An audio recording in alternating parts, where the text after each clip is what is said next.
Hello అండి. ఇవి last year మా గార్డెన్‌లో ఉన్న చామంతులు. సో, జూన్ మంత్‌లోకి ఎంటర్ అయ్యాం. Next rainy season. ఇంకొక 2 మంత్స్‌లో మనకి చామంతి పూలు సీజన్ స్టార్ట్ అవుతది. ఆఫ్‌కోర్స్ ఇప్పుడు మార్కెట్‌లో త్రూఅవుట్ ఇయర్ చామంతులు ఉంటున్నాయనుకోండి. కానీ మన టెర్రస్ గార్డెన్‌లో అయితే సీజనల్‌గానే పెంచుకుంటాం కాబట్టి లాస్ట్ ఇయర్ కంటే కొంచెం ఎక్కువ ఫ్లవర్స్ రావాలి, ఎక్కువ ప్లాంట్స్ పెట్టాలి అనుకున్నాను. అంటే లాస్ట్ ఇయర్ నాకు కుదరలేదు. నేనన్నీ బయట నుంచి కొనుక్కొని తెచ్చుకున్నాను. సో, ఆ ప్లాంట్స్‌ని కొన్నింటిని మాత్రం షేడీ ప్లేస్‌లో పెట్టుకొని వాటిని సేఫ్‌గా ఉంచగలిగాను. సో, చాలా ఇయర్స్ నుంచి నేను కంటిన్యూ చేస్తున్న ప్రాసెస్. లాస్ట్ ఇయర్ అయితే కొంచెమే చేశాను. ఈ ఇయర్ మళ్ళీ ఫుల్ ఫ్లెడ్జ్డ్‌గా చేసుకోవాలనుకున్నాను. ఎన్ని కలర్స్ ఉన్నాయన్నది నాకింకా అంత ఐడియా లేదు. అయితే డిఫరెంట్ డిఫరెంట్ లీవ్స్ అయితే చూస్తున్నాను నేను వీటిలో. లాస్ట్ ఇయర్ ప్లాంట్స్ అన్నింటిని గూడా నేను ఒక పెద్ద టబ్ తీసుకొని ఒక 2 టబ్స్‌లో వాటిని అలా పెట్టి ఉంచానన్నమాట. అంటే ఆగస్ట్ మంత్‌కి ఫ్లవరింగ్ అనేది ఉండాలి అని. సో, అలా ఉండాలంటే మనం ఎర్లీగానే ప్లాంట్స్‌ని ప్రిపేర్ చేసుకోవాలి గదా! సో, మార్కెట్‌లో ఫ్లవర్స్‌తో రెడీగా ఉన్న ప్లాంట్స్ తెచ్చుకునే కంటే చాలా చిన్న ప్లాంట్ నుండి పెరుగుతూ దానికి బడ్స్ వచ్చి మన దగ్గర బ్లూమింగ్ ఉంటే అది చాలా చాలా బావుంటది కదా! అన్న ఉద్దేశంతో ఎప్పుడూ నేను అలానే తయారు చేసుకుంటూ ఉంటాను వాటిని.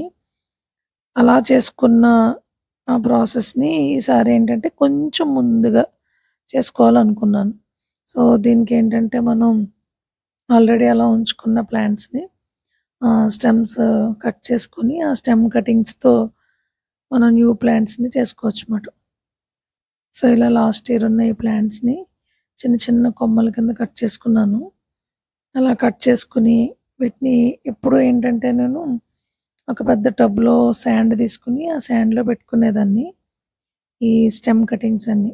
ఈసారి మాత్రం అలా కాకుండా ఈ సీడ్లింగ్ ట్రేస్ ఉంటాయి గదా! అంటే మనం సీడ్స్‌ని ప్రాపగేట్ చేసుకోవడానికి యూజ్ చేస్తాం గదా! సో, అలా అన్నమాట. వాటిని ఈసారి నేను సెలెక్ట్ చేసుకొని అంటే అందులో పెడదాం మొక్కలని అనుకున్నాను. దీనికి మన బొండిస్క్ అంటాం కదా! అది. తర్వాత బిల్డింగ్ కన్‌స్ట్రక్షన్‌కి యూజ్ చేసే శాండ్. ఈ 2 అంటే మిక్స్ చేసి కాదు. దేనికి దానికి సెపరేట్‌గానే ఒక ట్రేలో తీసుకున్నాను. ఇంకొక ట్రేలో కంప్లీట్‌గా కోకోపీట్ తీసుకున్నాను. సో, ఇలా ఎందుకు నాకు చేయాలనిపించిందంటే లాస్ట్ మంత్‌లో నేను ఒక ఎడీనియం ప్లాంట్స్ సీడ్స్ పెట్టినప్పుడు అవి ప్లాంట్స్ బానే వచ్చాయి. సో, ఈ చిన్న చిన్న స్టెమ్స్ పెడితే మనకి రూటింగ్ బానే వస్తది దీంట్లో అని అనిపించింది. సో, అందుకని ఇంకా పెద్ద టబ్బు పెట్టుకోకుండా దీంట్లో అయితే నాకు కొంచెం కలిసొస్తది గదా! శాండ్ అన్నీ అని ఇలా పెట్టుకున్నానన్నమాట. అసలు ఏ ప్లానింగ్ లేకుండా చాలా సడెన్‌గా ఒక ఈవినింగ్ అనుకున్నాను. అంతే. దీన్నిలా స్టార్ట్ చేసేసాను. సో, ఈ శాండ్ ఆల్రెడీ నా దగ్గరేంటంటే నేను టిన్‌లో పెట్టుకునే ఉంచుకుంటాను దీన్ని. సో, వీటి మీద ఇలా పెట్టుకున్నాను. ఆ తర్వాత నేను లోటస్ ట్యూబర్స్‌ని క్లీన్ చేయడం కోసం ఫంగిసైడ్ కొనుక్కున్నాను ఒకసారి. సో, ఆ ఫంగిసైడ్‌ని కొంచెం వాటర్‌లో మిక్స్ చేసుకొని స్టెమ్ కటింగ్స్‌ని దాంట్లో డిప్ చేసి ఇంక వాటిలో అలా గుచ్చుకోవడమే. సో, అదే పని చేశాను. ఆ ఫంగిసైడ్ గూడా పెట్టడానికి రీజన్ ఏంటంటే, ఆ స్టెమ్ కటింగ్ పాడవకుండా అంటే ఎలాంటి ఫంగల్ ఇన్ఫెక్షన్స్ రాకుండా రూటింగ్ బాగా రావడానికి హెల్ప్ అవుతుంది గదా! అని. సో, నేను రూటింగ్ హార్మోన్‌లవి ఎప్పుడు యూజ్ చేయలేదు. సో, దీనికి కూడా నేనేమి యూజ్ చేయట్లేదు. అలోవెరా గూడా నేనెప్పుడు పెట్టలేదు. సో, డైరెక్ట్‌గా కోకోపీట్ తర్వాత ఈ శాండ్‌లోనే ఆ స్టెమ్స్‌నయితే డైరెక్ట్‌గా అలా గుచ్చుతానంతే జస్ట్. సో, ఇప్పుడు గూడా అదే చేశాను. అయితే మనం ఆ స్టెమ్స్‌ని కట్ చేసుకొని, ఆ స్టెమ్స్‌కున్న లీవ్స్ అన్నింటిని తీసేసి వాటినే చిన్నగా చేసుకొని పెట్టాను ఇందులో. మరీ పెద్దగా పెడితే వస్తాయో రావో అని డౌటు. అందుకని అలా చిన్న చిన్నవి పెట్టానన్నమాట స్టెమ్స్. సో, చూడాలి. అంటే నాకేంటంటే ఈ సీజను ఎక్కువ చామంతులు పెట్టుకోవాలని అనిపించింది నాకు. ఎన్ని పూలున్నా గూడా నాకు మందారాలు, తర్వాత ఈ చామంతులు అంటే చాలా పిచ్చి. ఇంకా మల్లెపూల సీజన్ అప్పుడు మల్లెపూలనుకోండి. కానీ గార్డెన్‌లో చాలా ఎక్కువ రోజులుండి మన కళ్ళకి చాలా ఇంపుగా కనిపించే ఫ్లవర్స్ అయితే మాత్రం చామంతులే. ఎందుకంటే ఒక్క రోజులో వాడిపోవు కదా అవి. చెట్టుకి అలానే ఉంటాయి కాబట్టి నాకు చాలా నచ్చుతది. సో, మనం ఇలా ఈ చామంతులు కొన్ని ఆకులన్నీ తీసేసి ఆ స్టెమ్‌కి అప్పుడు ఆ స్టెమ్స్‌ని జస్ట్ నేను ఆ వాటర్‌లో డిప్ చేశాను. అలా డిప్ చేసి ఈ ఫంగిసైడ్‌లో డిప్ చేశానన్నమాట. డిప్ చేసి ఇంకా వాటిని డైరెక్ట్‌గా ఆ ట్రేలో ఉన్న ఒక్కొక్క బాక్స్‌లో గుచ్చేసాను వాటిని.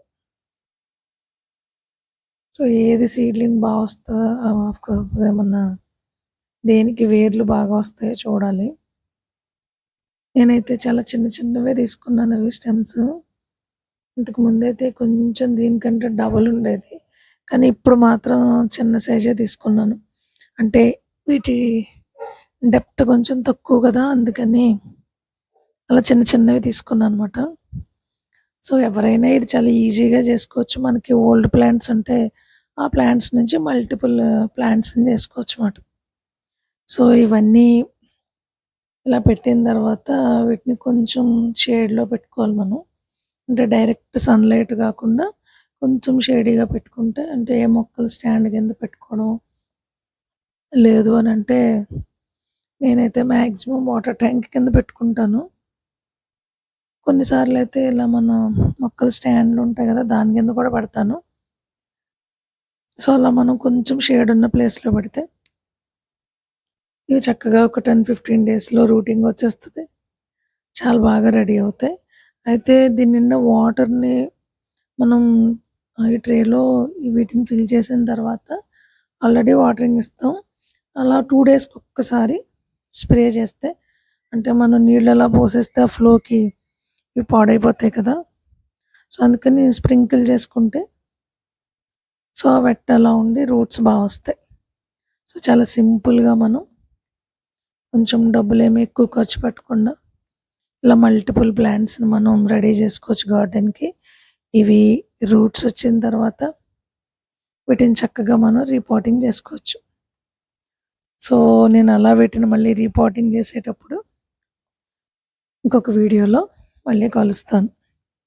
సో, ఈసారి ఏం చేశానంటే నేను చామంతి ఆకులను గూడా పెట్టాను. ఇప్పుడు పెడతాను. ఈసారి గూడా పెట్టాను. సో, నెక్స్ట్ వీడియోలో చూద్దాం మళ్ళీ